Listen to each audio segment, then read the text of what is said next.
We can solve your any tax debt, whether it's a $10,000 tax debt or $10 million tax debt, with 3 steps. And these 3 steps are really important to understand, because if you don't do these 3 steps correctly, what's going to happen is that you might be dealing with a problem you have no idea that actually exists. Welcome to Truly Passive Income. I'm Neil Henderson. And I'm Clint Harris. And today's guest is Carlos Samaniego. He's the founder of Tax Debt Consultants, and he's a licensed enrolled agent who turned his own tax struggles into a career helping others. Carlos is a nationally recognized tax resolution expert. He's a speaker. He's author of How to Make the IRS an Offer They Can't Refuse. He's been featured on NBC, CBS, and PBS. He's here to share his insights on resolving tax issues and navigating the IRS maze. Carlos, how are you, man? So excited to have you. Oh, excited to be here. It's a great way to start a Monday morning, right? Yeah. Listen, let's just take a moment just to all bathe in the warm glow that is the IRS and how much we all love paying taxes. Yeah, I've got some friends who are IRS agents. They're very nice people. Yeah, okay. And you know what, Neil, you're 100% right.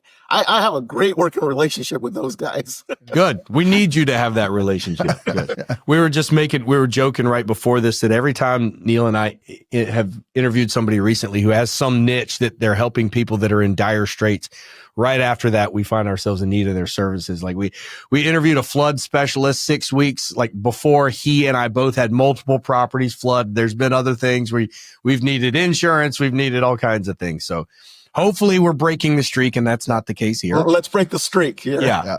So Carlos, tell us a little bit about how you got into this. What's your background and what's the specialty of the type of people that you're helping? Yeah. It's kind of interesting. How I got in here was not the way I wanted to ever, well, whoever wakes up in the morning saying, I want to go deal with the IRS, right? That's not something, that's not a dream most people kind of dream about. For me, it's literally started back, when I was like 19 years old, my early teens, basically. I actually was a medic in the Army. I joined the Army right at 17 years old, spent a couple of years in the Army, came out and wanted to become, and I was a medic, an Army medic. So I wanted to kind of continue serving in that industry, in that field. My dad was a medic in the Vietnam War. So I ended up getting into the ambulance industry, becoming an EMT medic, guys driving around in the ambulance, the important EMS people that we are. Love that job. But I ended up getting some of the worst financial advice from the older guy. When I say the older guy, I think he might have been 20, right? A couple of years older than I am. And I was working a whole bunch of overtime, and he ends up telling me, hey, Carlos, why are you working so much overtime? And it was during Christmas time, like right now, the holiday season, right? So, and I'm like, hey, just trying to make some extra money. He's just claim 10 exemptions on your paycheck. They don't take any taxes, and you're going to get a much bigger paycheck. Well, I took that great advice, right? And then obviously tax time rolls around and went to go get the returns prepared and realized I had a big tax bill. And I did what literally millions of people do, believe it or not. In fact, 11 million people do. I didn't file the tax return because I couldn't afford the bill. So why am I going to file the tax return if I can't afford the bill? So make a long story short, that went on for 8 years because I never fixed it. I was enjoying that bigger paycheck. And, back in the this would have been the mid 90s, pretty much when this 8-year time frame happened. IRS, they did we remember back in the day, everything was done by mail, right? And they never really caught me because I was like moving around. I tended to move a lot in my 20s there. So they never caught me. And then what ends up happening, I ended up losing that job after 11 years, kind of give you a time frame of what's going on here, and ended up becoming self-employed. Ended up becoming a real estate lender with Chase Manhattan Mortgage, getting into the real estate industry. And while I was doing that career, now I'm in my mid 30s, still had ignored the tax problem. They still hadn't, if you want to call it, caught me. Ended up meeting my wife, and let me back up. Meeting a girl that wanted to buy her first home, and she came to me as the lender, and she eventually became my wife. And I did the scumbag move, guys. I did not tell her I hadn't filed my taxes. or the government was coming after me for close to $100,000. Between the IRS and the state of California was coming after me for that money. And it was at that moment in time, after I had gotten married, literally the week after, I had realized I had just screwed up because I never told her I had the problem. And I needed to figure out the solution. So I ended up doing some research, ended up finding a local guy who was a former enrolled agent like myself. And he said something really big to me. He said, "You're not a bad person. You made a dumb decision and we just got to fix it." And then after he told me that, I literally went to her thinking she was going to divorce me right after I told her what happened. And the only question that she had asked was, "Well, how are you going to fix this?" And I had told her I had found somebody that could help me with the problem. And now here we are, in 55 years old. We're both the co-founder of Tax Debt Consultants, and now we help people solve the same problems I had gotten myself into. Wow. So it was 8 years of income that you were claiming 10 deductions, correct? Exactly. I went and 10 years. It wasn't just one. Yes. It wasn't just that first year that you did it and then forgot. It was 10 years, right? Exactly. That entire time frame, I had never changed anything because I was getting some big checks. I really was. That type of job. It's like the firefighter jobs out there that work 24-hour shifts. So we would work. We'd have our standard 10 shifts a month, but if you got extra overtime, you'd work. Some people would work 20 days a month. 24-hour shifts. So it was a blast. It was a blast in terms of money making, but they weren't taking money out for taxes that entire time frame. Yeah. So it's one of those things that I've seen this happen to quite a few people, especially younger people. Especially if you're coming out, you get your first job, you don't know who this FICA guy is on your paycheck getting all your money, right? And then people make dumb decisions. And again, like I made some really stupid real estate investing decisions when I was in my early 20s, but I was listening to the smartest person that I knew. Now, the smartest person that was a real estate investor at the time that I knew was in his mid-30s. And in retrospect, he was pretty terrible at it. But at the time, it was the resource, right? Back then, there were no Facebook groups. I was literally downloading books on CD from the library on trying to learn how to do this stuff. The resources were different. You can come up with whatever excuse that you want. But the reality is there's a lot of people that have found themselves in this situation. And I agree with your friend that it doesn't mean you're a bad person. It means you made a mistake. Sometimes fixing that mistake means the best way to do it, unfortunately, is just to stick your face in the fan and deal with it, right? It is what it is, and it comes with a level of accountability, but you've been kicking the can down the road. A lot of times people made that mistake like one tax season or two before they start to understand the implications. But by then, it's hard to unwind that. And it can become a slippery slope. And that's the same way that credit card debt stacks up on people as well. It's you do make one small decision up front. Next thing you know, you're 5-6 years down the road, you've matured, you've learned a little bit more, and you realize you've painted yourself into a corner. It's funny you mentioned that, Clint, because two big things there. Most people do stick their head in, they stick their head in the sand like it's going to go away. Unfortunately, because of the last 4 years, one thing that's made it even more, a lot more people have this unrealistic view that they don't have a problem, even though they had one in the past, because the IRS didn't do any type of collection for the last 4 years during COVID. So a lot of them think that, the IRS, I hear this almost daily. You know what? I really don't want to deal with it because I think they forgot about me. So they just ignore it continuously, right? And then you're dealing with a problem, especially a lot of these people have these balances that might have started off small, but because of the power of compounding interest, as we know in investing, right? Power of compounding interest, the longer you wait and let it kind of go, it just kind of continually gets bigger. Well, it works the same way with debt, especially tax debt. It really compounds extremely fast. In fact, it's compounding interest daily. So it's a very common thing for people to ignore and just have this feeling that, they forgot about me, and that's far from the true reality of what's going on right now. So saying that I never want to experience this, but just for people out there that get like text messages, they get phone calls from the IRS, that a lot of times are scams. How does the IRS eventually let you know that they have not forgotten about you? Actually, the number one way, it's really the only way the IRS does it now, is mail. They actually will send letters directly to and here's the scary part. It's the last known address that they actually will send mail to. And if you were a person like me in my 20s, I must have moved every 2 years, like a new apartment, moving in with the roommate, that whole bit. So I was constantly moving. So, back then it was much harder to really find somebody's address. Nowadays it's a little bit easier, but the problem with the IRS, the only reason they can really do the last known address is because they're afraid of identity theft like anybody else, right? If they think that you might have a different address, they're not just going to send your tax documents to that last address. It's just too dangerous, and that fear of identity theft. So when it comes like and we get this all the time, or you hear about it, even the IRS warns about it. No, the IRS does not call you typically.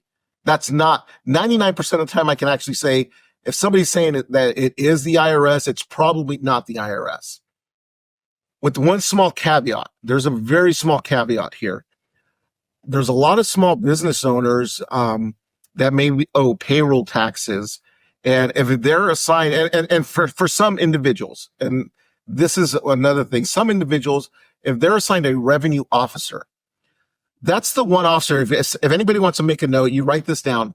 A revenue officer, if they're assigned to your case because it's either your balances have gotten so big or you haven't filed your taxes in years, they do have the authority to pick up the phone and call you.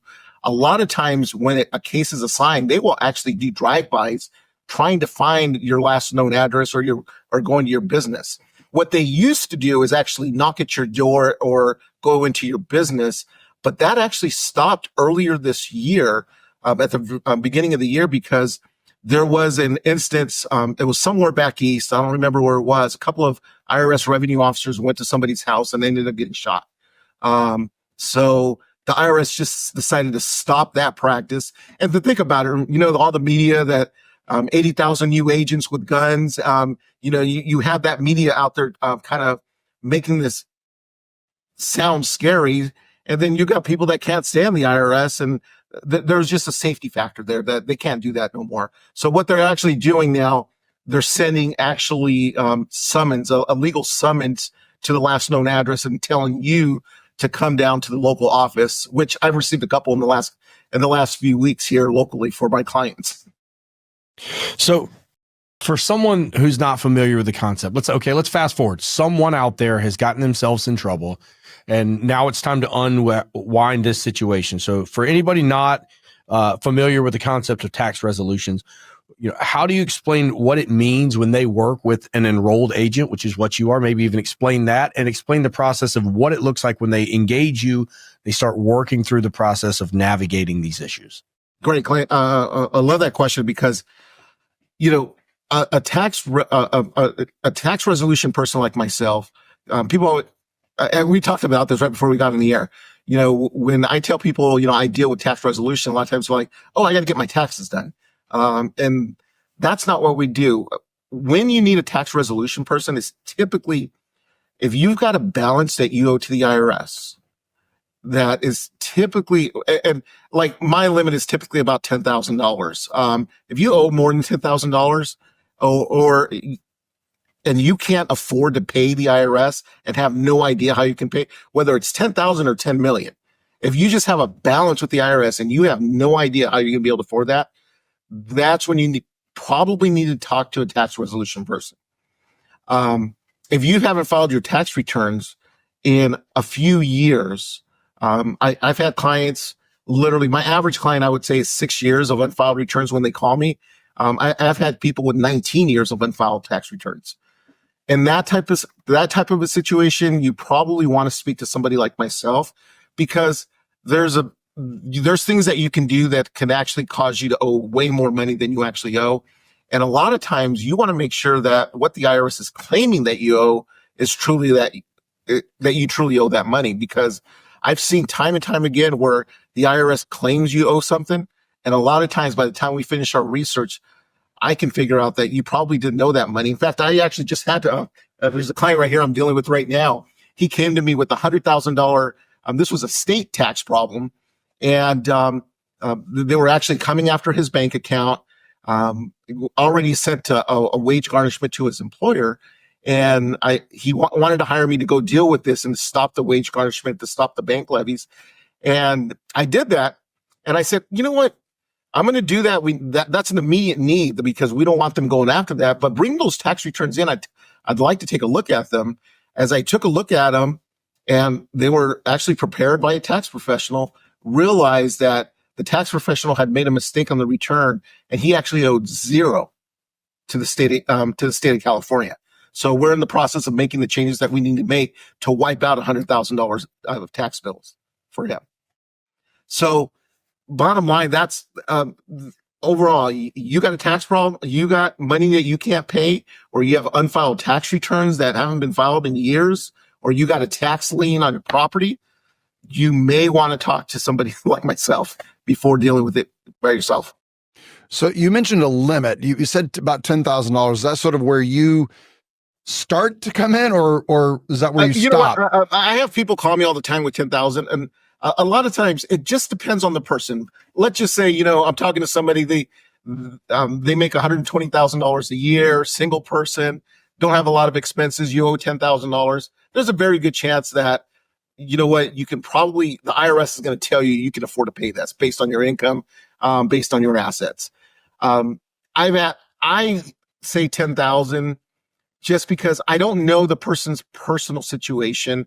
And sometimes it's not worth the cost of bringing us in to deal with the $10,000 person. I've had multiple cases where I actually have my spouse and I have another employee that screens a lot of the calls that come in, and they're trying to get a quick background of what's going on. And a lot of times we can tell them, hey, pick up your phone, call this number, tell them these three, say these words, and you can get it resolved. It doesn't cost you a dime. So, but 10,000 is usually the limit. We're getting to the point where we may have to go to 20, 25,000 pretty quickly, just because we're getting a lot of people that, just in the last 2 weeks, I've had multiple clients with $500,000 tax debts reaching out to us. Wow. Is that unwinding some of the stuff we dealt with through COVID of money flying out there and things getting extended? That's a big thing. What it is, because, and I'm glad you brought that up, going back to COVID, what a lot of people do not realize is that in 2020, right at the beginning kind of part of COVID, the government, Congress, in their infinite wisdom, decided, hey, if everybody's having a pandemic, we're sending people to work, the last thing we need to be doing is going after people for unfiled tax returns, right? Or just tax balances. So they actually told the IRS to shut down their computer systems, the automated letters that were coming out. If you owed money or you hadn't filed the tax returns, they literally just shut it down. And this is common. The government tends to do this in disaster zones. We just got word recently, the Southeast pretty much, that was all affected with the hurricanes, that they were going to shut off all audits going forward, because, you guys are dealing with this, a natural disaster. The last thing you need to be worrying about is an audit, right? So they actually did that for COVID for the entire country. And, nobody got any of these collection letters. So a lot of people that may have owed money right at the beginning of that or had some unfiled tax returns, all of a sudden they're no longer getting letters. They're thinking, oh, they must have forgot about me. Problem was, January of this year, the government basically told the IRS, you need to get your butts back to work, get back in the offices. Because during this time frame, guys, a lot of the letters that were being sent in, whether it was taxpayers sending in, documents or tax returns, a lot of it was just being put in storage boxes, and they were kind of being put away, and nobody was opening up this mail. In fact, my own relative that I have, owns a business, had sent a huge, almost six-figure tax debt bill, sent them a check to pay off the bill. It was never cashed.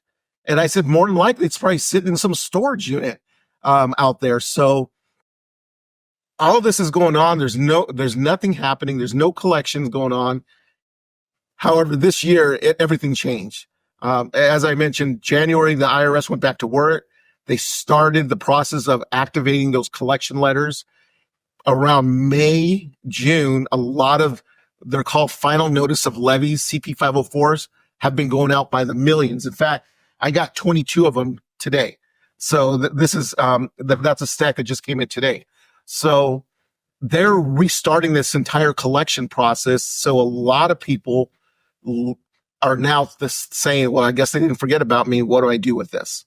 And that's where we're at today. So, man, unwinding a lot. What still living through the chaos of the last few years.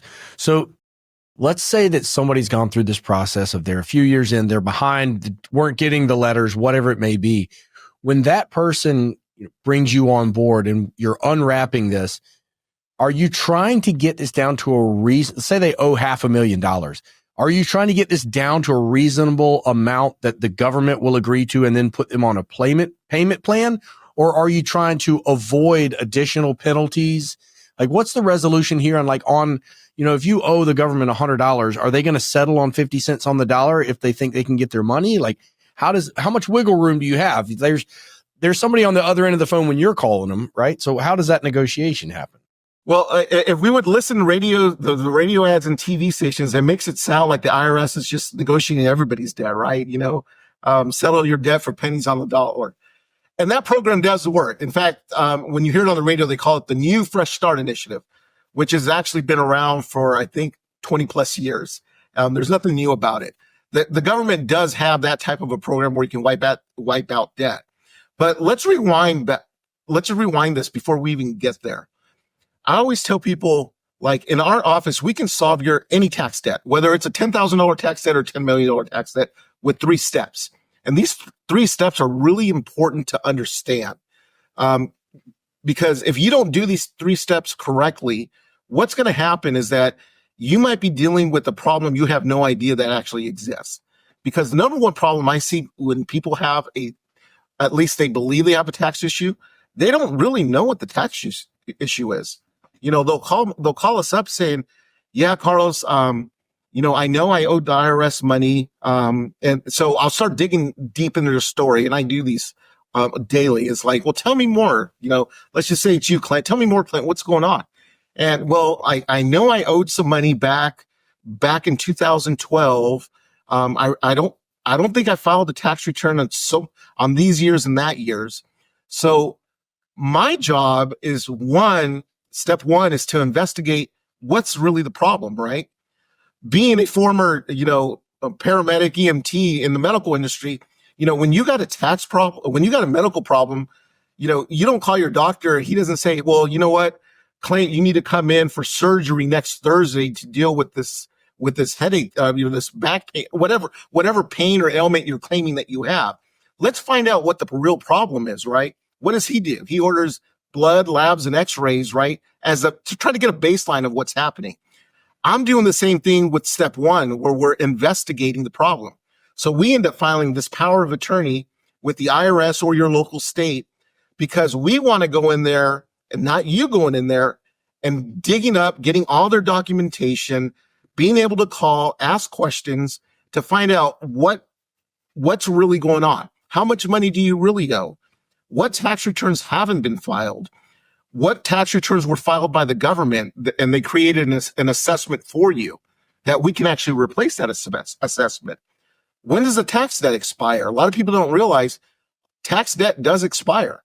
And when I'm looking at the records, I can actually look at the date of when tax debt's going to expire.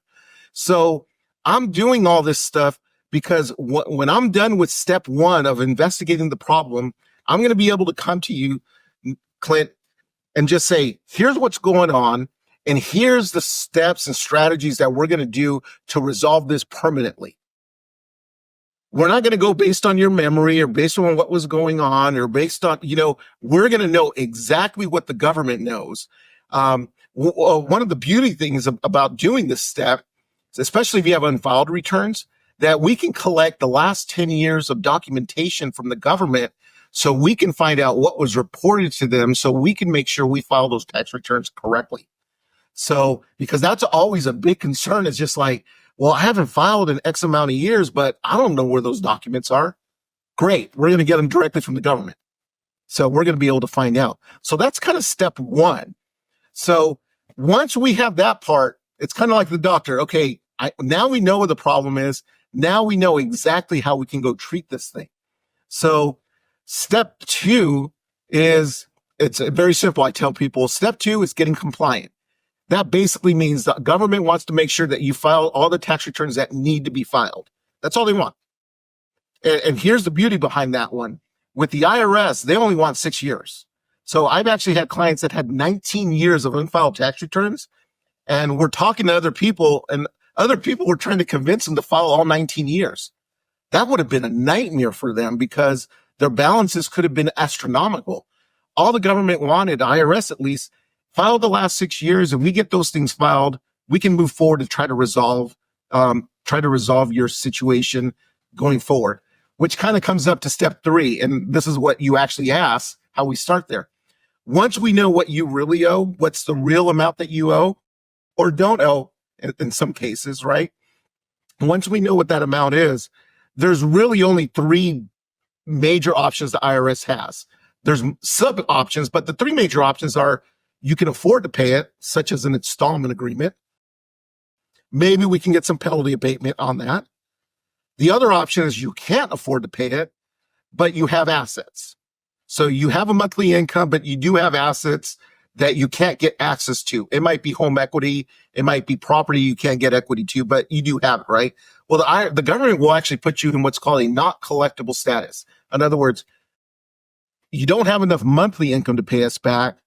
We can't get any of the assets right now, so we're just not going to try to collect from you for right now. That's an option. It's a beautiful option too, because a lot of times some of that debt will expire while you're in that not collectible option.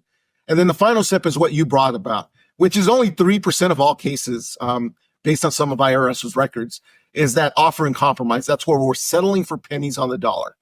And I always tell people, when you want to do that option, is you pretty much don't have enough income to obviously pay the money back, but you also have no assets available for the government to either put a lien on or to be able to sell to actually pay off that balance. So that option is available, but it's in rare instances.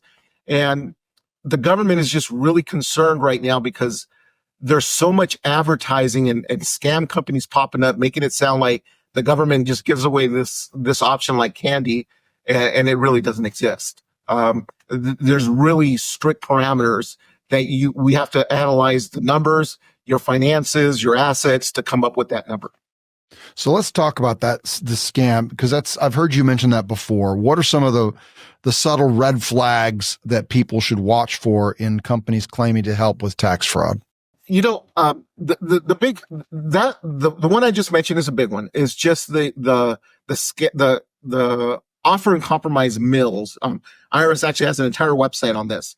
There are companies that make it sound like, hey, you owe money, and we're going to be able to go to the IRS and reduce that for a percentage, a smaller amount. And usually what's strange is a lot of these companies will give you an exact percentage. We're going to be able to reduce it to 5% of what you actually owe. That doesn't even exist in the IRS's playbook. There is no percentage that they come up with. It's literally a calculated number based on your income and your assets that we have to do calculations on to come up with that actual number.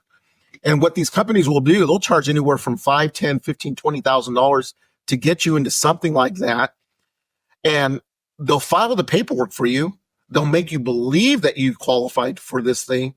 And then what happens, because the IRS, if you can imagine, there's millions of people applying for these things, right?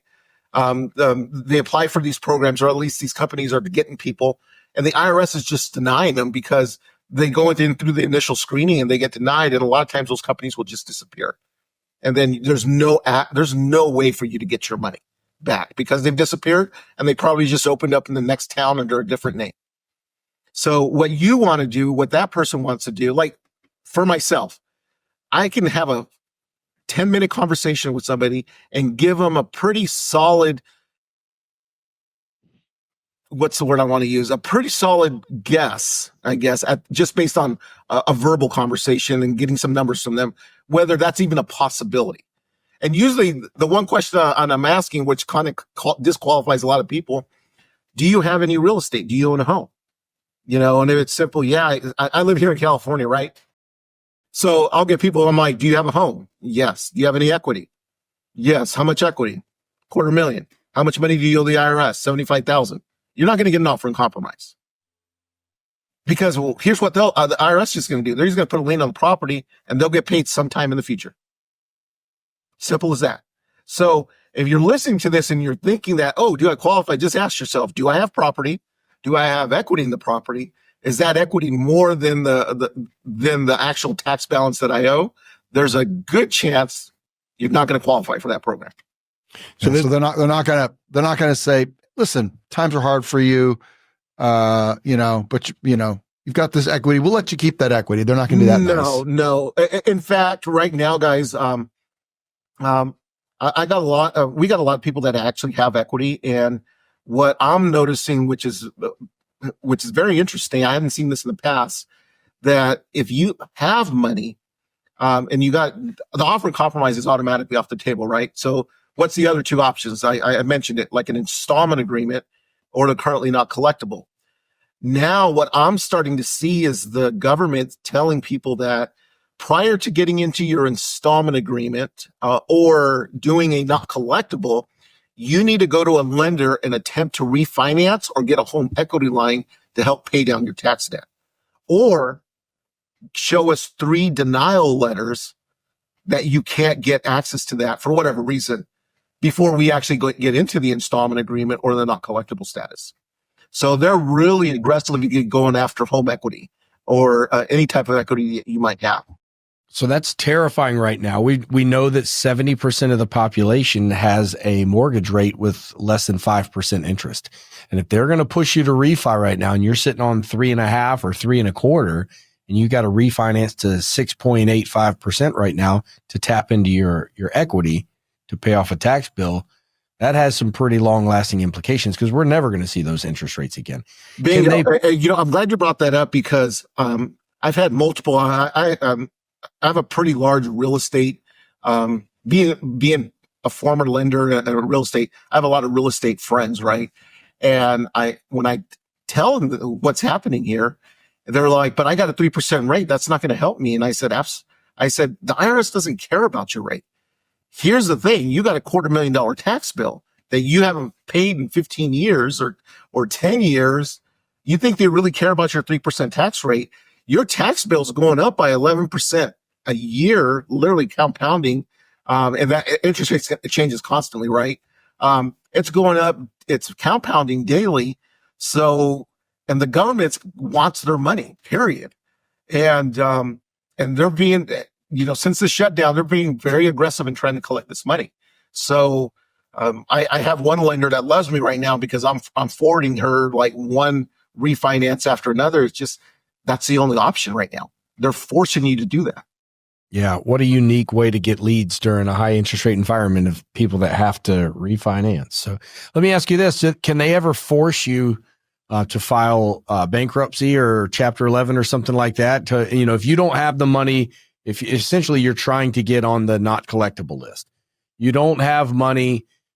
Maybe you've got some assets, but there's not enough equity to tap into in a meaningful way through a HELOC or whatever it may be. Can they force you to like file bankruptcy for them to get their money, or are they just basically going to put liens on anything that you got and sit and wait it out the long run? Yeah, they're primarily just going to put the liens. They're not going to force you into bankruptcy. They've never done anything like that. Although bankruptcy might be for some people, it might be a good option. I do work with a bankruptcy attorney, and there have been instances that was a great option for them because not only do they have tax debt that was bankruptable, a lot of people don't realize you can actually bankrupt tax debt. There's strict guidelines, and it has to be aged certain years, has to be at least 3 years old. There's really complicated guidelines in regards to that. But sometimes a bankruptcy might make sense for some people, especially if they have like a lot of consumer debt. If that's a possibility, yeah. But the government's never going to force you to go bankrupt. They're not going to do that. Now, I just something was just on the tip of my tongue there. They're not going to force you to do the bankruptcy, but the IRS is really good at. Here's one thing: a lot of people, as much as we hate the IRS, they're really great at working with you based on your financial situation. Here's what I mean by that: the IRS really does want to know how much money are you paying for your mortgage, for your utilities, for your food, your car insurance, your car expenses, your life insurance. They have these allowable expenses. They want to make sure that you can pay your bills and survive and continue to work to be a good taxpayer going forward, right? So they're really good at of really kind of taking a lot of those allowable expenses. And there's a lot that the IRS has, and you really want to work with a tax person that understands what those allowable expenses are and take advantage of those allowable expenses. Once they've done that, then they're looking at, okay, after you've paid what you can pay, what's left over for us to try to collect on to attempt to pay your tax bill. So there's really great rules that they do have, which is great. Now, states, I'm not sure. Do you guys live in an income tax state? What state are you in? North Carolina. Yeah.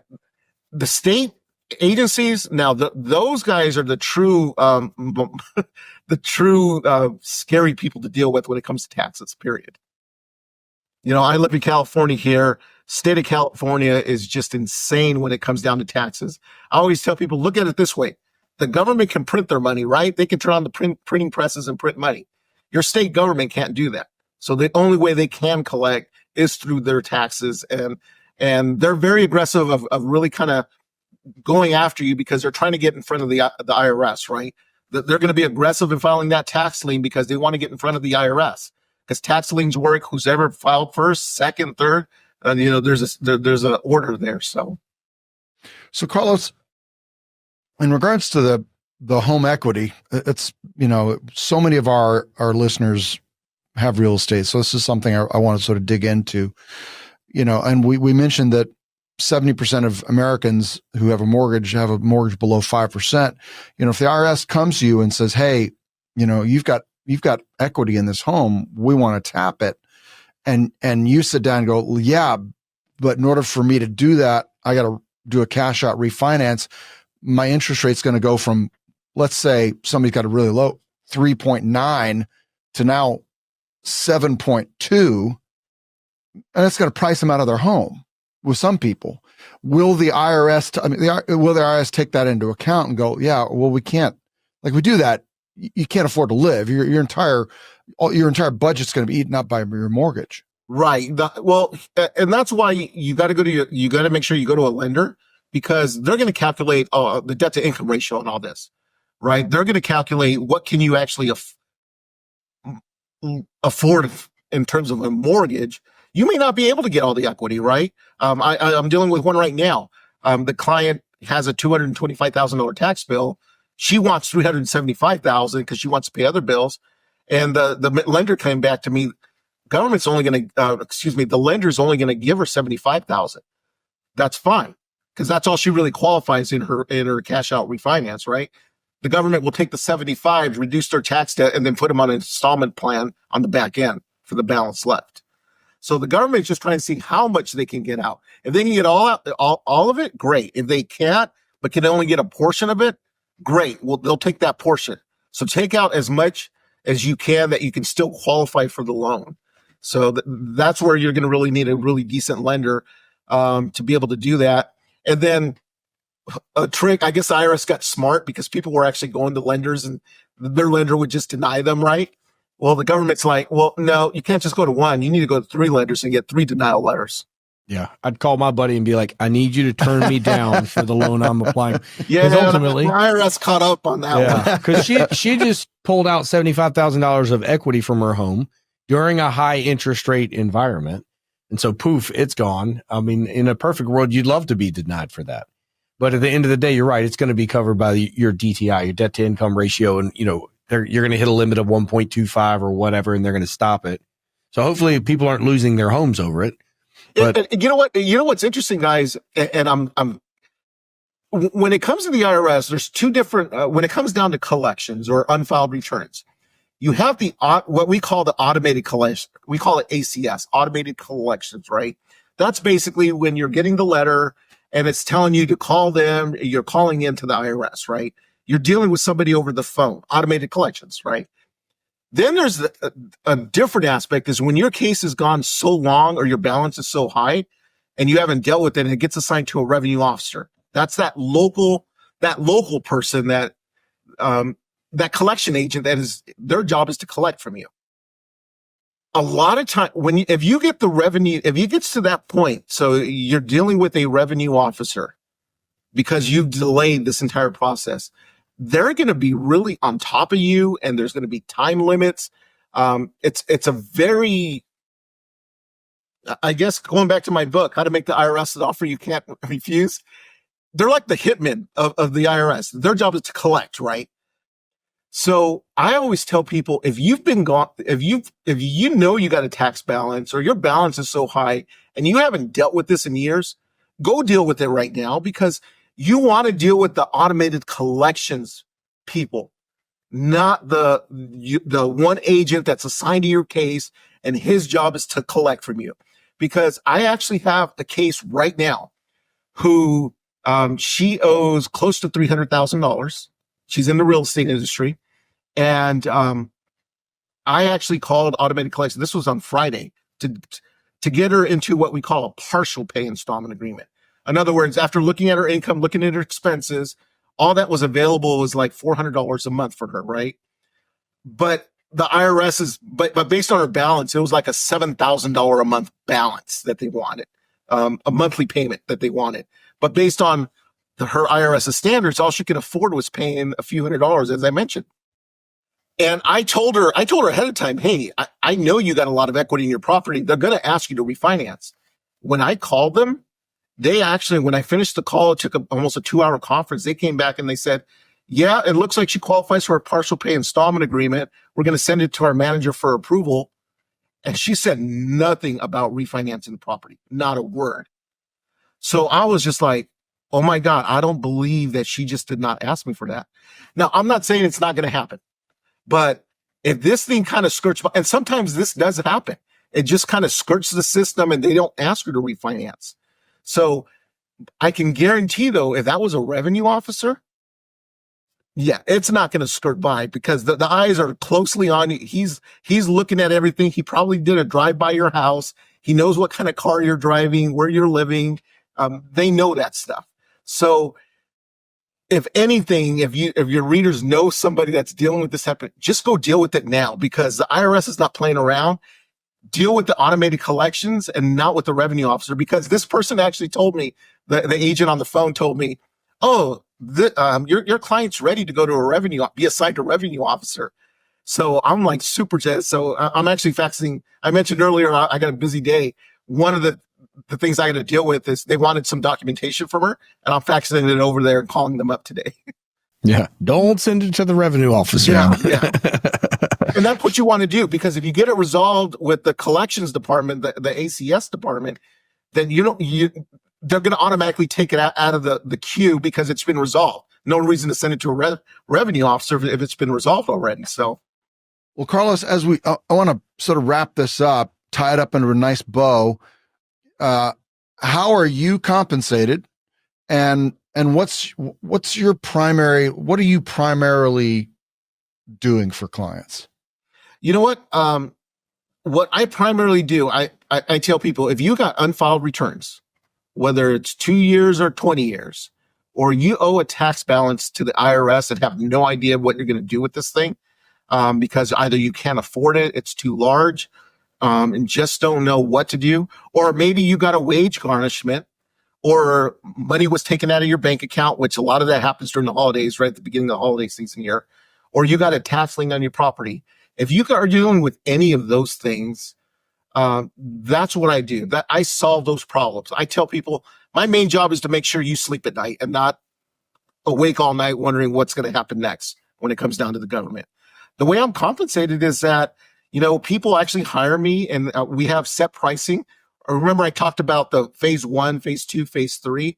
I actually have set pricing based on the first phase, second phase, and third phase. The reason I do that, I don't want to overcharge people for something that they don't need. I've had many instances where people think they come to me, they think they got this huge tax problem, but by the time we actually do our investigation, I find out that $500,000 of tax debt's getting ready to expire, or all they got to do is file 5 years of returns and there is no tax problem. So I purposely kind of break it up because there's no reason to be overcharged for something that you don't need. So that's how I kind of get compensated to get that done. Well, Carlos, this has been a great conversation. We've really enjoyed it. I hope we never have to talk again. No offense. But if any of our listeners want to get in touch with you and find out more about what you're all about, what would be the best way for them to do that? Oh, you can find out more about me at my website, Tax Debt Consultant. That's singular, taxdebtconsultant.com. Everything about me is there. And you can also go to Tax Debt Book, and I'll send you the electronic version of How to Make the IRS on the Offer They Can't Refuse. This is my first book I ever wrote. Tells my story on exactly why I'm doing this. And I talk about those 3 steps specifically. And for some people, I've actually emailed me and said, I got your book and I actually solved my own tax problems. I just followed your 3 steps. And that's what I want to hear. You know what? Because there's no reason to get overcharged for something that you don't need.